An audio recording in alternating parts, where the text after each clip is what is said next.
நாம இன்னைக்கு தஞ்சாவூர் டிஸ்ட்ரிக்ட் திருச்செந்தம்பூண்டி பகுதியில் அமைஞ்சிருக்க சடையர் திருக்கோயில் பத்தி தான் பார்க்க போறோம். இந்த கோயில் தஞ்சாவூர்ல இருந்து 34 கிலோமீட்டர் டிஸ்டன்ஸ்லயும் திருச்சியில இருந்து 29 கிலோமீட்டர் டிஸ்டன்ஸ்லயும் தான் அமைஞ்சிருக்கு.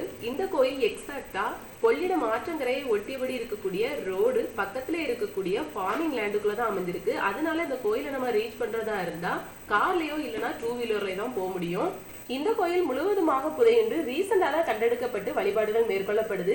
2 சின்ன கோயில் மண்டபங்கள் இருக்குது. ஒன்னு சிவபெருமானுக்கும் இன்னொன்னு தாயாருக்கும். இந்த கோயில் உள்ள சிவபெருமான் திரு கடையுடைய மகாதேவரும் பேர்லயும் தாயார் திரு ஸ்ரீ சித்தாம்பிகை பேர்லயும் வந்து அழைக்கப்படுறாங்க.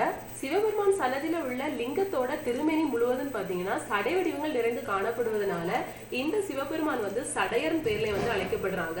கோயில கிடைச்சிருக்க கல்வெட்டுகளின் படி இந்த சிவபெருமானுக்கு திரு கடைமுடி மகாதேவர்னு இன்னொரு பேரும் இருக்குது.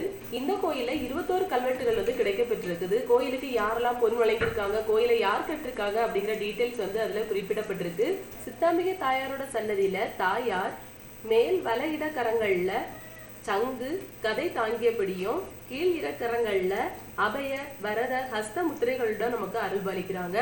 இந்த கோயில் 9ஆம் நூற்றாண்டு பல்லவர்களான தெள்ளறிந்த நந்தி நிருபதோங்க வர்மனாலதான் கட்டப்பட்டிருக்குது. அதுக்கப்புறம் சோழர்களான முதல் பராந்தகன் முத்திரையர் இளங்கோ முத்திரையர் அவங்களாலேயும் இந்த கோயில் வந்து கட்டப்பட்டிருக்கு.